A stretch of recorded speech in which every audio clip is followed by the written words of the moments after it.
العلماء علماء و عوام میں حائل خلیج دور کرنے کی ایک منفرد کاوش۔ بسم اللہ الرحمن الرحیم۔ لجنۃ العلماء للافتاء، فتویٰ نمبر 62، 16 جولائی 2021۔ سوال: دیور، جیٹھ، بہنوئی، خالو وغیرہ قریبی رشتہ داروں سے پردے کا کیا حکم ہے؟ جواب: الحمدللہ وحدہ والصلاة والسلام علی من لا نبی بعدہ۔ سب سے پہلے یہ نکتہ یاد رکھیں کہ ایک ہے پردے کی حکمت و مصلحت اور فائدہ، اور دوسرا ہے اس کی علت یعنی وجہ و سبب۔ پردے کی حکمت تو یہ ہے کہ معاشرے کو برائیوں سے پاک رکھا جائے، جبکہ پردے کی علت و سبب ہے کسی کا غیر محرم ہونا۔ حکم کے ہونے نہ ہونے کا تعلق حکمت و مصلحت کی بجائے علت کے متعلق ہوتا ہے، لہذا جہاں جہاں پردے کی علت اور سبب پایا جائے گا پردہ کرنا ضروری ہے۔ ہم یہ نہیں کہہ سکتے کہ چونکہ فلاں جگہ پر بے حیائی یا برائی کا خطرہ نہیں لہذا پردہ کرنے کی ضرورت نہیں۔ اس بات کی وضاحت بھی ضروری ہے کہ پردے کا مدار دل کے جذبات پر نہیں ہے کہ اگر کسی کے متعلق پاکیزہ جذبات ہیں تو اس سے پردہ نہیں ہے۔ دیکھیے ازواج مطہرات یعنی امت کی مائیں صحابہ کرام رضوان اللہ علیہم اجمعین کے دلوں میں ان کے متعلق پاکیزہ جذبات تھے، اس کے باوجود کائنات کی پاکیزہ ترین عورتوں نے کائنات کے پاکیزہ ترین مردوں سے پردہ کیا۔ اللہ تعالیٰ نے قرآن مجید میں بتا دیا ہے کہ کون محرم ہے جس سے پردہ نہیں، اور کون غیر محرم ہے جس سے پردہ ضروری ہے۔ سورۃ النور کی آیت 31 اور سورۃ الاحزاب کی آیت 55 میں باپ، بیٹا، بھائی، بھتیجا، بھانجا، خاوند، سسر، خاوند کا بیٹا، نابالغ بچے کا صراحت کے ساتھ ذکر ہے کہ ان سے عورت کے لیے پردہ کرنا ضروری نہیں۔ یاد رہے یہاں بھائیوں، بھانجوں اور بھتیجوں کے حکم میں وہ سب رشتہ دار بھی آ جاتے ہیں جو ایک عورت کے لیے حرام ہوں، خواہ وہ نسبی رشتہ دار ہوں یا رضائی۔ اس فہرست میں چچا اور ماموں کا ذکر اس لیے نہیں کیا گیا کہ بھانجوں اور بھتیجوں کا ذکر آ جانے کے بعد ان کے ذکر کی حاجت نہیں ہے، کیونکہ بھانجے، بھتیجے اور چچا ماموں سے پردہ نہ ہونے کی وجہ ایک ہی ہے۔ دیکھیں تفسیر آلوسی جلد نمبر 11 صفحہ نمبر 251۔ اس کے علاوہ جتنے افراد ہیں ان سے عورت کو پردہ کرنا ضروری ہے، جیسا کہ دیور، جیٹھ، بہنوئی، کزن، خالو وغیرہ۔ رسول اللہ صلی اللہ علیہ وسلم نے فرمایا کہ خبردار عورتوں کے پاس تنہائی میں مت جاؤ۔ انصار میں سے ایک شخص نے عرض کیا، یا رسول اللہ، ہم دیور اور جیٹھ وغیرہ کے متعلق کیا ارشاد ہے؟ آپ صلی اللہ علیہ وسلم نے فرمایا، یہ تو موت ہے۔ صحیح بخاری حدیث نمبر 5232۔ واضح رہے کہ ہم سے مراد صرف خاوند کا بھائی یعنی دیور ہی نہیں بلکہ مطلق طور پر خاوند کے رشتہ دار مراد ہیں، یعنی اس کے آباء و اجداد اور اولاد کے علاوہ دوسرے رشتہ دار ہیں، مثلاً بھائی، چچا، بھتیجے اور چچا کے بیٹے یعنی کزن وغیرہ۔ یہ سب عورتوں کے لیے اجنبی ہے، عورت کو ان سے پردہ کرنا چاہیے۔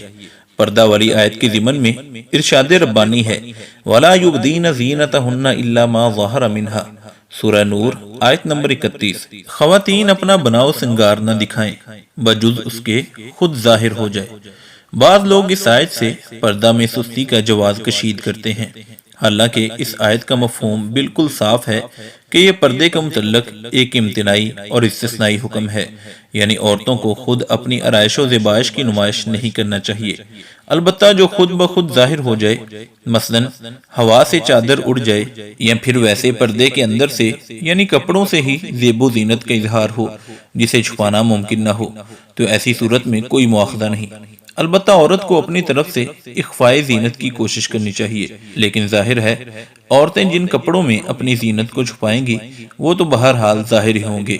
ان کا قد و قامت، ڈیل ڈول اور جسمانی تناسب تو ان میں محسوس ہوگا، لہذا تمام تحفظات کے باوجود اگر کوئی کمینہ نظر بد سے باز نہیں آتا تو اپنی بدنیتی کی سزا خود بھگتے گا، عورت اس سے بری ہے۔ لیکن اس سے یہ مراد لینا کسی طور درست نہیں کہ عورت جان بوجھ کر پردے میں تساہل کرے یا پھر دیور، جیٹھ، بہنوئی، کزن وغیرہ رشتہ داروں کی موجودگی میں پردے میں سستی کرے، جیسا کہ بعض لوگوں کا رجحان ہے۔ بعض لوگ دیور، جیٹھ، کزن، بہنوئی، خالو وغیرہ قریبی رشتہ داروں کے متعلق یہ خیال رکھتے ہیں کہ یہ چونکہ گھر کے ایک فرد کی طرح ہوتے ہیں لہذا پردہ کرنا مشکل ہے۔ اس لیے ان سے بے پردگی میں گنجائش ہونی چاہیے۔ حالانکہ ہم سمجھتے ہیں کہ ایسی صورت میں احتیاط کی زیادہ ضرورت ہے، کیونکہ یہاں فتنے میں مبتلا ہونے کا خطرہ و اندیشہ نسبتاً زیادہ ہے، اس لیے کہ ایسے لوگوں کے لیے عورتوں کے پاس جانا اور اس سے خلوت کرنا قدر آسانی کے ساتھ ممکن ہے، کیونکہ گھر میں ہونے کی وجہ سے اس پر کوئی انکار بھی نہیں کر سکتا۔ اس کے مقابلے میں اجنبی آدمی کے لیے یہ ممکن نہیں ہوتا، کیونکہ وہ گھر میں بلا اجازت نہیں آ سکتا۔ ہمارے مشاہدے کے مطابق کچھ قریبی غیر محرم رشتہ دار ایسے ہوتے ہیں جو عورت کی چادر اور چار دیواری کا تحفظ نہیں کرتے، بلکہ اس کو تار تار کرنے میں نمایاں کردار ادا کرتے ہیں، اور یہ ان کی صحیح تربیت نہ ہونے کی وجہ سے ہوتا ہے۔ لہذا عورت کو چاہیے کہ وہ اپنی عزت و ناموس کے تحفظ کے پیش نظر ایسے رشتہ داروں کے ساتھ بے تکلف ہونے سے اجتناب کرے اور اپنے پردے کو کسی صورت میں قربان نہ کرے، اور خاوند اور دیگر عزیز و اقارب کو بھی بچی کے پردے کی حمایت اور تحفظ کرنا چاہیے۔ اس کے لیے پردے کو آسان سے آسان بنانے کی کوشش کرنی چاہیے، نہ کہ اس کو ہدف تنقید بنا کر تانے دے دے کر اس کے جذبہ دینداری کو کچلنا چاہیے۔ اللہ تعالی ہم سب کی اصلاح فرمائے۔ بعض لوگ حضرت ام حرام بنت ملحان رضی اللہ عنہا کو بطور دلیل پیش کرتے ہیں کہ حضور صلی اللہ علیہ وسلم ان کے پاس آتے جاتے رہتے تھے، جبکہ اس بات کو دلیل نہیں بنایا جا سکتا، کیونکہ نبی کریم صلی اللہ علیہ وسلم کا ان سے محرم کا رشتہ تھا۔ چنانچہ امام ابن عبد البر رحمہ اللہ فرماتے ہیں، کسی مسلمان کے ہاں ذرہ بھی شک نہیں کہ نبی کریم صلی اللہ علیہ وسلم ام حرام رضی اللہ عنہا کے محرم تھے۔ التمہید جلد نمبر 1 صفحہ نمبر 226۔ امام نووی رحمہ اللہ فرماتے ہیں، اتفق العلماء علی انہا کانت محرما لہ صلی اللہ علیہ وسلم، شرح صحیح مسلم جلد نمبر 13 صفحہ نمبر 57۔ علماء کرام کا اس پر اتفاق ہے کہ ام حرام رضی اللہ عنہا نبی کریم صلی اللہ علیہ وسلم کی محرمات میں سے تھی۔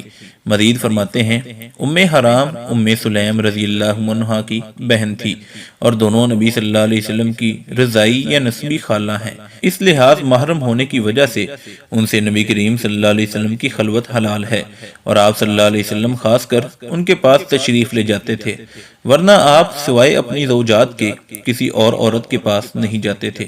شرح صحیح مسلم جلد نمبر 10 صفحہ نمبر 16۔ لہذا پہلی بات یہ ہے کہ آپ صلی اللہ علیہ وسلم ام حرام رضی اللہ عنہا کے لیے غیر محرم تھے ہی نہیں، اور اگر ہوں بھی تو یہ آپ کا خاصہ شمار ہوگا، کیونکہ آپ کے علاوہ دیگر کسی صحابی سے تو دور کی بات، خود آپ صلی اللہ علیہ وسلم سے اس کے علاوہ یہ طرز عمل ثابت نہیں۔ واللہ اعلم۔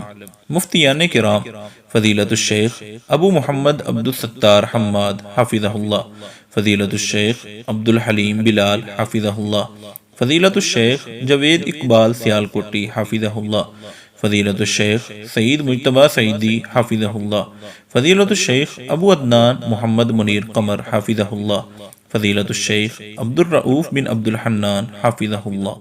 العلماء، علماء و عوام میں حائل خلیج دور کرنے کی ایک منفرد کاوش۔